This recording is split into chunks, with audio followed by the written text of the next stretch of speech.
Pasakykit savo poziciją. Darbas užgožia šeimą, aš neklausiu jums asmeniškai. Bet jūsų matymas, nes jūs išties puikiai žinote situaciją savo įmonėse ir apskritai žinote netgi įmonių sambūriuose. Prašau, gerbiama Gidė. Ir aš noriu tik susitarti, kad mes savo nuomonę sakom 3 minutės. Ir jeigu tik pamatot, kad rodau šitą ženklą jau, rabočykit, trauksiu. Gerai? Prašom. Manau, labas vakaras visiems. Čia veikia tik mikrofonas, gal ir mikrofoną girdis. Manau, kad bet kokiu atveju, kad darbas užgožia šeimą, tai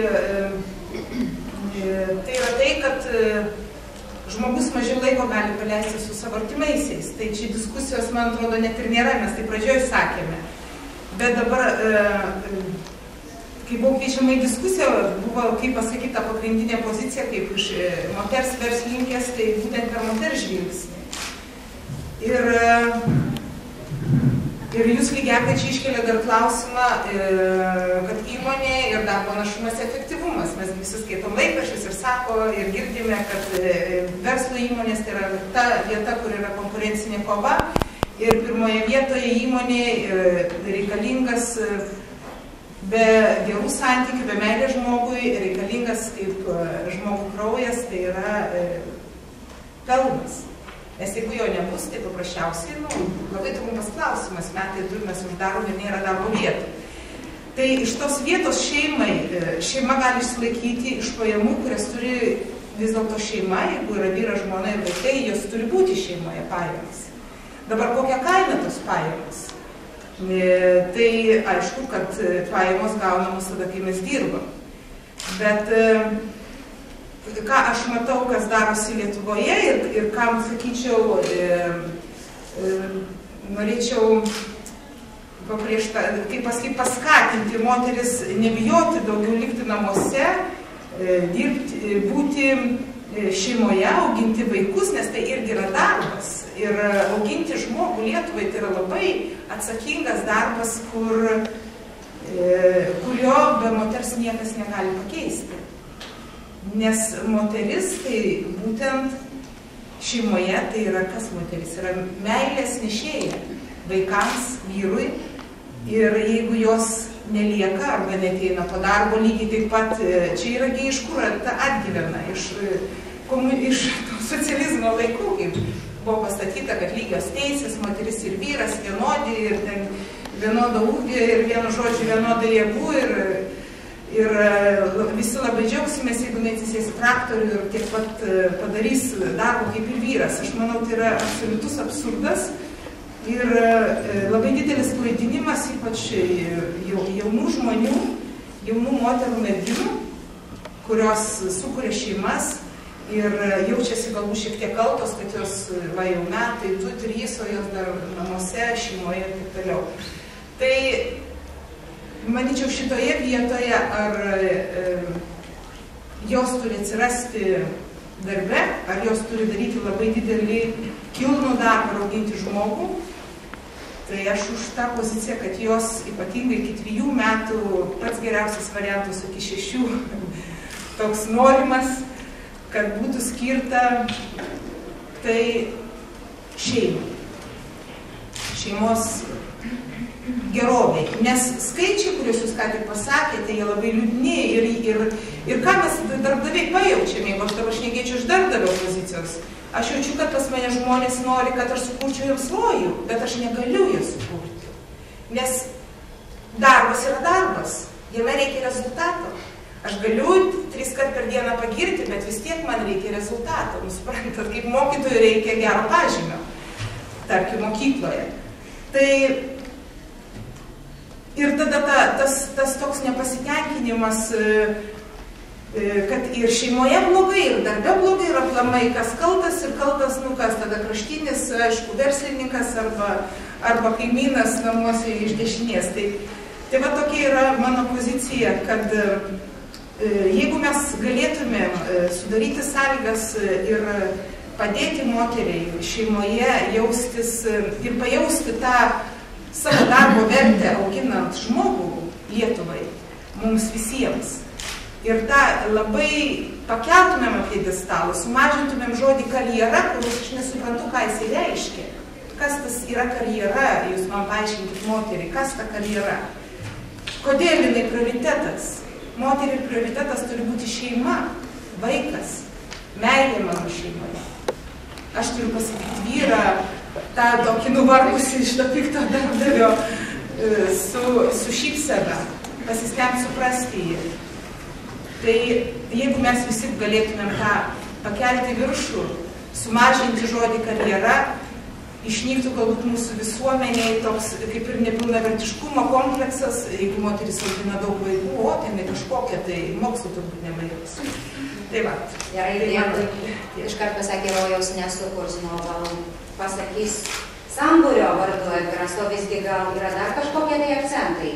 Nu, jūs blogiečiai, atvirai pasakys blogiečiai. Mano vyras vakar sakė, sėdam vakariai debatus. Aš būsiu, kad darbas užgožė šeimą, tu matai, koks aš vos kojas parvelku. O aš jam įrodinėjau, kokie protingi geri verslininkai, kurie daro gerus sprendimus. Debatai vakare buvo labai aršūs. Nežinau, ar pasisekė man ką nusirodyti. Gal jūs dar įrodysit jiems, kad paskui jie teršytų jūs. Aš jeigu kalbėčiau sambūrio vardu, tai turbūt būčiau tikrai kitoje pusėje, ne? Mane taip įkalbėjo atsisėsti į šitą pusę, nes pagalvojau, kad gal asmeniniu pavyzdžiu tada galima užimti šitą poziciją. Nes aš savęs paklausiau, ar tau patinka, kaip tu gyveni dabar? Atsakiau, ne, nepatinka.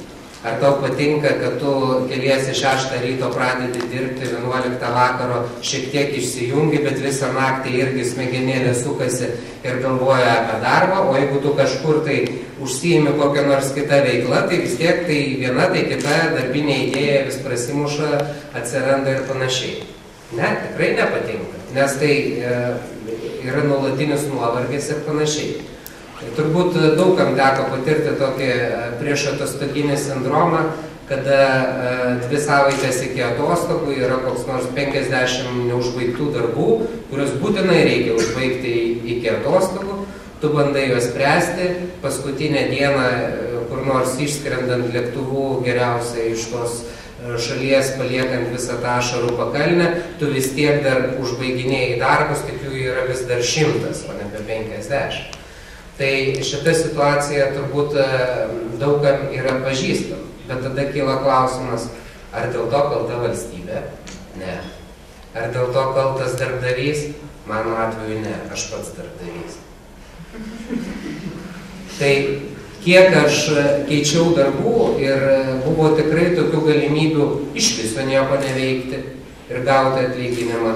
Galbūt ribotą laiką, kol pastebės, bet buvo. Ir buvo tokių darbų, kur iš tikrųjų kiekvieną mielą dieną gelbėjau Lietuvą, nes atsakomybė buvo už milijonus eurų ir panašiai. Ir atrodė, tai taip viskas labai labai svarbu ir kad Lietuva be tavęs niekaip neišgyvens. Bet ir vienu ir kitu atveju tai buvo asmeninis apsisprendimas. Tai matyt, reikėtų kalbėti apie tai, kad kiekvienas iš tikrųjų yra savo likimo kalvis ir gali rinktis. Jeigu pažiūrėsim įdomus atvejais, tiksliai nežinau visos Amerikos tos socialinio aprūpinimo sistemos, bet man atrodo, jie nesirūpina benamiais dėl to, kad yra prigimtinė teisė būti benamiu. Žmogus renkasi tokį gyvenimo būdą ir negalima čia dabar jam valstybei kištis, tai sukuria daugybę gal ir liūdnų problemų. Tai jeigu pasižiūrėti iš darbdavio pusės, tai tikrai pritarsiu kolegiai, kad reikia suprasti ir tą verslininką. Aš kaip verslininkas, kaip darbdavys, galėčiau dalintis tuo atlyginimu, jeigu mes kartu su tavim kaip partneriai jį uždirbsime. Aš galėčiau duoti to daugiau laisvo laiko, bet mes, reiškia, turime taip protingai dirbti ir taip gerai uždirbti, kad vietoje 8 valandų tu galėtum dirbti 1 ir panašiai. Ir yra tokių pavyzdžių ir jeigu pasižiūrėsite tuos populiariuosius pinigų uždirbimo seminarus, kad tu ten investavai daugybę savo sunkiai uždirbtų lėšų, padirbai dieną naktį, o po to gyveni atsipalaidavęs ir tik iš palūkanų. Tai yra tų variantų. Bet su tai žmonėmis tenka irgi daug bendrauti. Nes jie po to vis tiek suranda visokios žinių ekonomikos forumus, kažkokias kitokias asociacijas, galbūt mokyklose yra tarybose ir panašiose dalykuose. Ir jie vis tiek suranda tą veiklą ir užsikasa vėl darbais. Tai galbūt kalbėkime apie tai, kad žmogaus prigimtis yra tokia dirbti ir reikėtų gal tą diskusiją pakreipti, o koks tas darbas yra prasmingas ir kam aš noriu tą savo sunkiai gaunamą laiką naudoti. Dėkui. Žiūrėkit, kaip gražiai išsluoksniavo pyragą. Asmeniniam lygmenį, toliau kokiam tavo šeimos lygmenį, tavo verslo lygmenį, valstybės lygmenį. Žiūrėkit, kiek suradom visokių, į ką galim nukreipti savo strėles. Keista, bet šioje situacijoje aš dar vis tiek labai noriu. Sėdi profesinės sąjungos. Keista, vienoj barikadų pusėje su darbdaviais. Tai paprastai nebūna. Gi visada debatuose sustatom, kad susimuštų. O dabar žiūrėkit, sėdi ir nesimuša. Vakar man labai gerą frazę leptelėjo į telefoną, kaip ir sako, verslininkai yra Lietuvoje gėris, mokesčiai yra blogis. Tai dabar dar suradom vieną kaltininką, kokių dar kaltininkų? Daiva Mielonė, surandat jūs? Taip, kaip ir buvo pristatyta, atstovauju tą kitą darbo sutarties šalį, darbuotojų interesus. Dirbu Lietuvos profesinių sąjungų konfederacijos moterų centre. Organizuojame daugybę renginių moterims, profesinių sąjungų narėms, žinome tas problemas, inicijuojame apklausas, kad yra ta problema, šeimos ir darbo derinimo problema.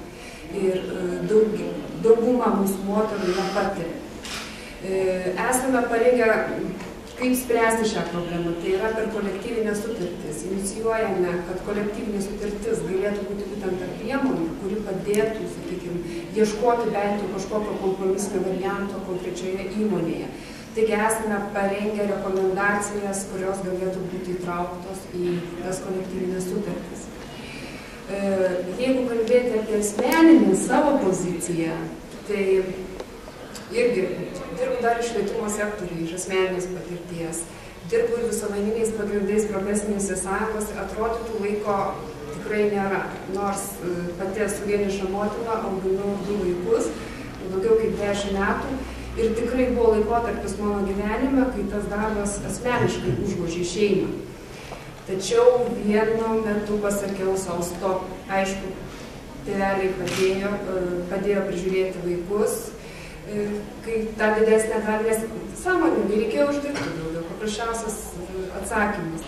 Bet susitvarkius finansiniai padėčiai ir iki šiol nepadariau aš tos didelės labai karjeros, bet vaikams dėmesio užtenka 8 valandos darbui, 8 valandos beveik šeimai savaitę ir 8 valandos miego. 8. Tai nežinau, galbūt šioje asmeninės patirties pozicijoje aš turėčiau būti kitoj barikadų pusėje. Nežinau, gal dar nepersisti, bet žinau, kad mūsų moteris tikrai, kurios ateina mūsų renginius, tikrai susiduria su šia problema ir nėra taip paprasta. Man asmeniškai, galbūt švietimo sektoriui, man pasitaikė taip, kad mano darbdaviai buvo pakankamai supratingi, gavau ir tą lankstų darbo praktiką ir tikrai man šioje vietoje gyvenimo labai pasisekė.